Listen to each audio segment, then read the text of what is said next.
నమస్కారం అనిల్ సింగ్ గారు. నమస్తే శిరీష.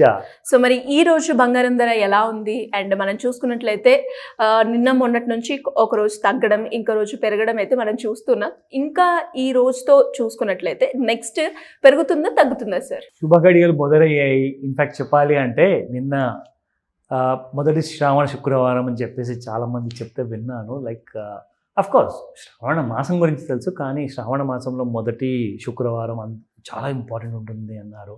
చూసా, ఎస్, నిన్న కనీసము ఎన్నో గుడ్లలో ఆ రష్ అనేది చూసా. ప్లస్ నిన్న నాగపంచమి అని చెప్పారు. సో చాలామంది చెప్తున్నారు లైక్ లిటరల్గా ఇప్పుడు గోల్డ్ కొనుక్కోవాలి. సో ధర పెరుగుతుందా, ఇంకా పడిపోతుందా, ఇలాంటి శుభఘడియల్లో ఆలోచించరు. కానీ గోల్డ్ మాత్రం కొనాలి. అది ఎంతో కొనాలి.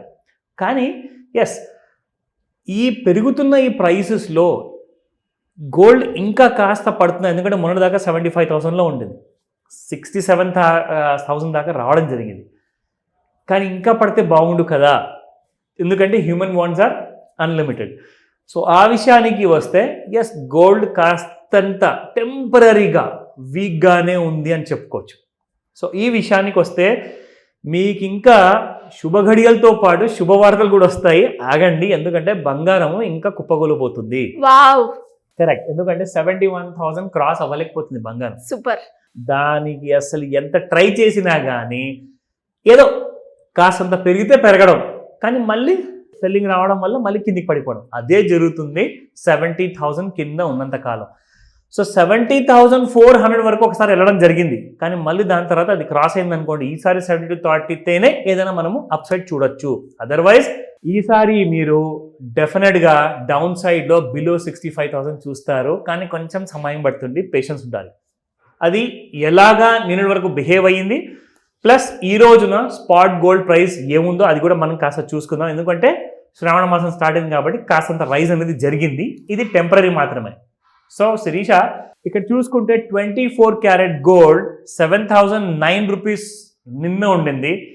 ఇవాళ ఆ ప్రైస్ పెరిగి కాస్త 7,031 అయింది. అండ్ ఇక్కడ మనం చూసుకుంటే 22 రూపీస్ ఒక మైనర్ రైస్. చెప్పాను కదా, అంటే మరి 100 రూపాయల్లో పెరిగిపోవడం అనేది మాత్రం స్పాట్ మార్కెట్లో ఎందుకు జరగట్లేదంటే ఫ్యూచర్స్ మార్కెట్ కూడా మరీ ఎక్కువగా పెరగట్లా. ఏదో 1,000 రూపాయలు 500 రూపాయలు అటు ఇటు. అదేంటంటే అక్కడ అంతగానం పెరుగుతుంది, మరి 1,500 అంటున్నారు, ఇక్కడ ఎందుకు పెరగట్లేదంటే it is all because of the dollar entire movement అనమాట. సో గోల్డ్ ఎప్పుడైనా గుర్తుపెట్టుకోండి, లండన్లో ఉన్న బులియన్ మార్కెట్లో ఇండియన్ స్టాండర్డ్ టైం ప్రకారంగా after 5 o'clock in the evening start అవుతుంది. కాబట్టి అక్కడ మీకు ట్రేడింగ్ అనేది ఎక్కువగా జరిగేటప్పుడు 5 to 9 మధ్యలోనే మనకి మూవ్మెంట్ ఎక్కువగా ఉంటుంది. అండ్ అది కూడా డాలర్లో ఎక్కువగా జరుగుతుంది కాబట్టి ఇండియన్ కరెన్సీతో పోల్చుకుంటే దాదాపు 82, 83, 84 రూపీస్ ఉన్న $1 ప్రైస్ ఇండియా కరెన్సీతో పోల్చుకుంటే అది ఇంకా స్ట్రాంగ్ అయిపోతుంది. కాబట్టి మీకు ఇండియన్ రూపీస్లో అంటే మేజర్ మూవ్మెంట్ అనేది పెరగడం లేదు. కానీ అదంతా పక్కన పెట్టుకుంటే అది ఎక్కువగా మీరు గుర్తుపెట్టుకొని టెన్షన్ పడాల్సిన అవసరం లేదు.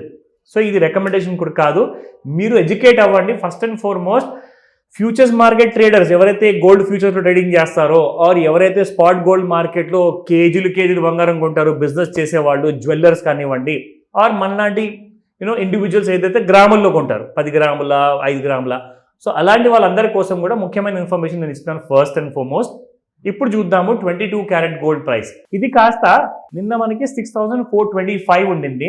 ఈ రోజు చూసుకుంటే 64,445 లో ఉంది. అది కూడా దాదాపు ఒక 20 రూపాయలు పెరిగింది.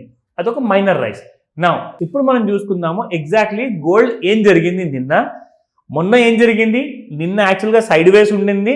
అండ్ యాక్చువల్గా చూసుకుంటే gold has been rising sideways తర్వాత నుంచి నిన్న లేట్ ఇన్ ది ఈవినింగ్ తర్వాత. సో ఆ డీటెయిల్స్ చూద్దాం మనం. ఇక్కడ చూసుకుంటే శిరీష, మనకి బంగారము ఎప్పుడైతే ఫాల్ జరిగిందో, నేను ఈ ట్రెండ్ లైన్ వాడేసేసి ఇక్కడ పెడుతున్నాను. సో ట్రెండ్ లైన్ మనం ఎప్పుడైతే డ్రా చేస్తామో, ఆ డ్రా చేసిన ట్రెండ్ లైన్ కింద ట్రేడ్ అయినంత వరకు మనందరికీ తెలిసిన విషయమే, ఎగ్జాక్ట్లీ ఫాల్ అనేది కంటిన్యూ అవుతుంది. కానీ ఆ ట్రెండ్ లైన్ దాటి అప్ సైడ్ వస్తే ఏం జరుగుతుందో మనకు అది కూడా తెలుసు. There will be a rise. అంటే ఒక చిన్న రైజ్ అన్నా ఉండొచ్చు, లేదంటే పెద్ద రైజ్ అన్నా ఉండొచ్చు, ఒకవేళ మన ట్రెండ్ లైన్ దాటి అప్ సైడ్ వెళ్తే. నా చూసుకుంటే ఇక్కడ ట్రెండ్ లైన్ కింద ఉన్నంత వరకు మీకు గోల్డ్ ఫాల్ అయిపోయేసేసి దాదాపు 68,700 వరకు రావడం జరిగింది శిరీష. అక్కడి నుంచి ఒక్కసారి ట్రెండ్ లైన్ దాటిన తర్వాత 68,000 నుంచి మళ్ళీ మనకి గోల్డ్ రావడం జరిగింది 69,300. అంటే ఇక్కడ మీకు ఒక 700 to 900 రూపీస్ అనేది పెరగడం జరిగింది. మనము ట్రెండ్ లైన్ వేసుకుంటేనే మనకు తెలుస్తుంది. ట్రెండ్ లైన్ మనం ఒకవేళ గీత గీయకపోతే మనకు తెలియదు. సో ఇక్కడ ఒక చిన్న రైజ్ ఇచ్చిన తర్వాత మళ్ళీ ఫాల్ వచ్చింది. కానీ ఈ ఫాల్ చాలా చిన్నగా ఉండింది. ఈసారి మనం చూసుకుంటే 67,600 నుంచి దాదాపు మీకు ఒక్కసారి ట్రెండ్ లైన్ క్రాస్ అవ్వగానే gold has gone to a high of 69,993 rupees. ఇదేదో బాటా రేట్లా ఉంది, కానీ అక్కడ దాకా వెళ్ళడం జరిగిందండి. సో 67,600 నుంచి 69,900 అంటే దాదాపు మీకు it's like more than 2,000 rupees rise అనేది జరిగింది. సో ఈ రైజులో మీరు ఒకవేళ ట్రెండ్ లైన్ మనం వాడి చూపించినట్టుగానే మీరు ఒకవేళ వాడి చూసుకొని ఉంటే మీకు ఆ ప్రాఫిట్ అనేది ఇంట్రాడేలో కనిపించేది. ఇక్కడ మనము టైమింగ్ చూసుకుందాము. ఎగ్జాక్ట్లీ పడిపోయిన తర్వాత on the 8th of July రోజున చూసుకుంటే అక్కడి నుంచి gold has been rising and నిన్నటి టైంలో రాత్రికి 10:30కి మొత్తం గోల్డ్ అనేది పెరగడం జరిగింది. సో ఈ రోజున చూసుకుంటే మార్కెట్లో సెలవు ఉంటుంది కాబట్టి ఇంటర్నేషనల్ మార్కెట్లో ట్రేడ్ ఉండదు. కానీ మీకు మళ్ళీ మండే రోజున ఒక కొత్త అప్డేట్తో నేను వస్తాను. కానీ ఈ రైజ్ మాత్రము టెంపరీనే. 71,400 దాటితేనే కాసంత పెరిగే అవకాశం ఉంటుంది. లేదంటే మళ్ళీ మీకు 65 కింద ఉంటుంది. ఒక 2-3 నెలలు టైం పడుతుంది. కానీ నేను చెప్పాను కదా అని చెప్పేసి కాదు, ఏదన్నా ఇంటర్నేషనల్ వార్ సిచ్యువేషన్ అనేది మళ్ళీ ఒకవేళ స్టార్ట్ అయింది అనుకోండి, అప్పుడు గోల్డ్ బాగా పెరుగుతుంది. లేదంటే గోల్డ్ మాత్రం మంచి ఫాల్ అవకాశాలు చాలా ఉన్నాయి. వెయిట్ చేసి బై చేయండి. లేదంటారా మా వీడియో చూసిన తర్వాత ఈవినింగ్ 5 to 9 మధ్యలో గోల్డ్ పెరుగుతుందా లేదా అన్న విషయం తెలుసుకున్న తర్వాతే గోల్డ్ బై చేయండి. Thank you sir. Thank you so much. Welcome Sirisha.